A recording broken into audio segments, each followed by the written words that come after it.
ದೇವರಿಗೆ ದೀಪ ಹಚ್ಚುವಾಗ ಯಾವ ಮಂತ್ರ ಪಠಿಸಬೇಕು? ಈ ಸಮಯದಲ್ಲೇ ಹಚ್ಚಿ. ದೇವರಿಗೆ ದೀಪ ಹಚ್ಚುವಾಗ ಕೆಲವೊಂದು ನಿಯಮಗಳನ್ನು ಪಾಲಿಸಬೇಕಾಗುತ್ತದೆ. ಇಲ್ಲವಾದರೆ ದೇವರಿಗೆ ದೀಪ ಹಚ್ಚಿ ಯಾವುದೇ ಪ್ರಯೋಜನ ನಿಮಗೆ ಲಭಿಸುವುದಿಲ್ಲ. ದೇವರಿಗೆ ದೀಪ ಹಚ್ಚುವಾಗ ನಾವು ಯಾವ ಮಂತ್ರಗಳನ್ನು ಪಠಿಸಬೇಕು? ದೇವರಿಗೆ ದೀಪ ಹಚ್ಚುವ ಸಮಯ ಯಾವುದು? ಯಾವ ದಿಕ್ಕಿನಲ್ಲಿ ದೇವರ ದೀಪ ಹಚ್ಚಿಡಬೇಕು ನೋಡಿ. ಹಿಂದೂ ಧರ್ಮದ ಪ್ರತಿಯೊಂದು ಮನೆಗಳಲ್ಲೂ ಮುಂಜಾನೆ ಮತ್ತು ಸಂಜೆ ದೇವರಿಗೆ ದೀಪ ಹಚ್ಚುವ ಅಥವಾ ದೀಪವನ್ನು ಬೆಳಗುವ ಸಂಪ್ರದಾಯವಿದೆ. ದೇವರಿಗೆ ದೀಪವನ್ನು ಹಚ್ಚಿಡುವುದಕ್ಕೆ ಮತ್ತು ದೇವರ ಪೂಜೆಯನ್ನು ಮಾಡುವುದಕ್ಕೆ ಅದರದ್ದೇ ಆದ ನಿಯಮಗಳಿವೆ. ಇಂತಹ ನಿಯಮಗಳಲ್ಲಿ ದೇವರಿಗೆ ಯಾವ ಸಮಯದಲ್ಲಿ ದೀಪವನ್ನು ಹಚ್ಚಿಡಬೇಕೆಂಬುದು ಕೂಡ ಒಂದಾಗಿದೆ. ಅದೇ ರೀತಿ ದೀಪವನ್ನು ಸೂಕ್ತವಾದ ದಿಕ್ಕಿನಲ್ಲಿಟ್ಟು ಬೆಳಗುವುದು ಕೂಡ ಮುಖ್ಯವಾಗಿರುತ್ತದೆ. ಈ ನಿಯಮಗಳ ಪ್ರಕಾರ ನಾವು ದೇವರಿಗೆ ಯಾವ ಸಮಯದಲ್ಲಿ ದೀಪವನ್ನು ಹಚ್ಚಿಡಬೇಕು, ದೇವರಿಗೆ ದೀಪ ಹಚ್ಚುವುದು ಹೇಗೆ ತಿಳಿಯೋಣ. ದೇವರಿಗೆ ದೀಪ ಹಚ್ಚುವಾಗ ಈ ಮಂತ್ರಗಳನ್ನು ಪಠಿಸಿ.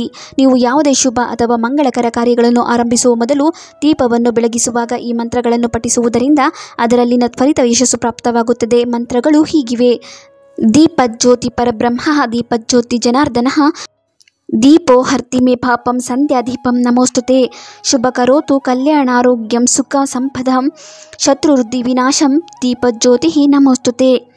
ದೀಪವನ್ನು ಯಾವ ದಿಕ್ಕಿನಲ್ಲಿ ಹಚ್ಚಿಡಬೇಕು? ದೀಪದ ಜ್ವಾಲೆಯನ್ನು ಪೂರ್ವ ದಿಕ್ಕಿಗೆ ಇಡುವುದರಿಂದ ಆಯುಷು ಹೆಚ್ಚಾಗುತ್ತದೆ. ದೀಪದ ಜ್ವಾಲೆಯನ್ನು ಪಶ್ಚಿಮಕ್ಕೆ ಇಡುವುದರಿಂದ ದುಃಖ ಹೆಚ್ಚಾಗುತ್ತದೆ.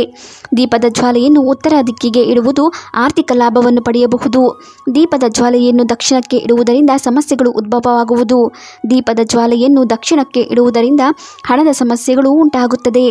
ಪೂಜಾ ಕೋಣೆಯಲ್ಲಿ ಯಾವ ಸಮಯದಲ್ಲಿ ದೀಪವನ್ನು ಹಚ್ಚಬೇಕು? ಮುಂಜಾನೆ ದೇವರಿಗೆ ದೀಪ ಹಚ್ಚುವ ಸಮಯ ಸೂರ್ಯೋದಯದ ಸಮಯದಲ್ಲಿ ಮಂಗಳಾರತಿ ಮಾಡುವಾಗ ಮನೆಯಲ್ಲಿ ದೀಪವನ್ನು ಬೆಳಗಿಸಬೇಕು.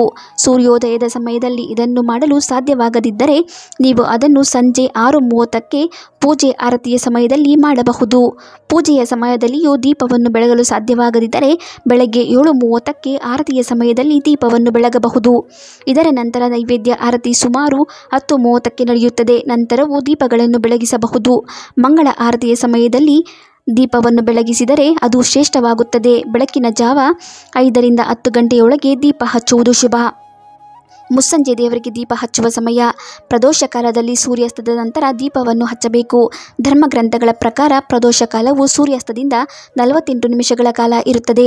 ಸಂಜೆ 7:15ಕ್ಕೆ ಸಂಧ್ಯಾ ಆರತಿ ಮತ್ತು ರಾತ್ರಿ 8:30ಕ್ಕೆ ಶಯನ ಆರತಿಯ ನಡುವೆ ಯಾವುದೇ ಸಮಯದಲ್ಲಿ ದೀಪವನ್ನು ಬೆಳಗಿಸಬಹುದು. ರಾತ್ರಿ 8:30ಕ್ಕೆ ಶಯನ ಆರತಿ ನಡೆಯುತ್ತದೆ. ನಂತರ ದೀಪವನ್ನು ಬೆಳಗಿಸುವುದರಲ್ಲಿ ಯಾವುದೇ ರೀತಿಯ ಅರ್ಥವಿಲ್ಲವೆಂದು ಹೇಳಲಾಗುತ್ತದೆ. ಯಾವ ದೀಪವನ್ನು ಬೆಳಗಿಸುವುದು ಮಂಗಳಕರ? ಹಿಂದೂ ಧರ್ಮದಲ್ಲಿ ದೇವರು ಮತ್ತು ದೇವತೆಗಳ ಮುಂದೆ ತುಪ್ಪ ಮತ್ತು ಎಣ್ಣೆ ದೀಪಗಳನ್ನು ಬೆಳೆಸಲಾಗುತ್ತದೆ. ಶಾಸ್ತ್ರಗಳ ಪ್ರಕಾರ ದೇವರ ಬಲಭಾಗದಲ್ಲಿ ತುಪ್ಪದ ದೀಪವನ್ನು ಹಚ್ಚಬೇಕು ಮತ್ತು ದೇವರ ಎಡಭಾಗದಲ್ಲಿ ಎಣ್ಣೆಯ ದೀಪವನ್ನು ಹಚ್ಚಬೇಕು. ಅಂದರೆ ನೀವು ದೇವರಿಗೆ ದೀಪವನ್ನು ಹಚ್ಚಿಡುವಾಗ ನಿಮ್ಮ ಬಲಭಾಗಕ್ಕೆ ಎಣ್ಣೆಯ ದೀಪವನ್ನು ಮತ್ತು ನಿಮ್ಮ ಎಡಭಾಗಕ್ಕೆ ತುಪ್ಪದ ದೀಪವನ್ನು ಹಚ್ಚಿಡಬೇಕು. ಇದು ನೀವು ದೇವರಿಗೆ ದೀಪವನ್ನು ಬೆಳಗಿಸುವ ಸರಿಯಾದ ಮಾರ್ಗವಾಗಿದೆ. ದೀಪವನ್ನು ಬೆಳಗಿಸುವಾಗ ಇದನ್ನು ನೆನಪಿನಲ್ಲಿಡಿ: ನೀವು ದೇವರಿಗೆ ದೀಪವನ್ನು ಬೆಳಗಿಸುವಾಗ ಯಾವಾಗಲೂ ದೇವರ ವಿಗ್ರಹ ಅಥವಾ ಚಿತ್ರದ ಮುಂದೆ ಮಾತ್ರ ದೀಪವನ್ನು ಬೆಳಗಿಸಬೇಕು ಎಂಬುದು ಗಮನದಲ್ಲಿಟ್ಟುಕೊಳ್ಳಿ. ದೇವರ ವಿಗ್ರಹದ ಹಿಂಭಾಗದಲ್ಲಿ ಅಥವಾ ದೇವರ ವಿಗ್ರಹಕ್ಕಿಂತಲೂ ತುಂಬ ದೂರದಲ್ಲಿ ದೀಪವನ್ನು ಹಚ್ಚಿಡಬಾರದು. ಸಂಜೆಯ ಸಮಯದಲ್ಲಿ ಮುಖ್ಯ ಬಾಗಿಲಿನಲ್ಲಿ ದೀಪಗಳನ್ನು ಬೆಳಗಿಸುವುದರಿಂದ ಲಕ್ಷ್ಮಿ ಪ್ರಸನ್ನಳಾಗಿ ಇಷ್ಟಪಟ್ಟ ಬಯಕೆ ಈಡೇರಿಸುತ್ತಾಳೆ ಮತ್ತು ನಿಮ್ಮ ಮನೆಯಲ್ಲಿ ಸಂಪತ್ತು ಹೆಚ್ಚಾಗುತ್ತದೆ ಎನ್ನುವ ನಂಬಿಕೆ ಇದೆ. ಶಾಸ್ತ್ರಗಳ ಪ್ರಕಾರ ಉತ್ತರ ದಿಕ್ಕಿನಲ್ಲಿ ದೀಪವನ್ನು ಹಚ್ಚಬಹುದು. ಮನೆಯಲ್ಲಿನ ದಾರಿದ್ರ್ಯ ನಿವಾರಣೆಗೆ ಈ ದಿಕ್ಕಿಗೆ ದೀಪ ಹಚ್ಚಿದರೆ ಉತ್ತಮ.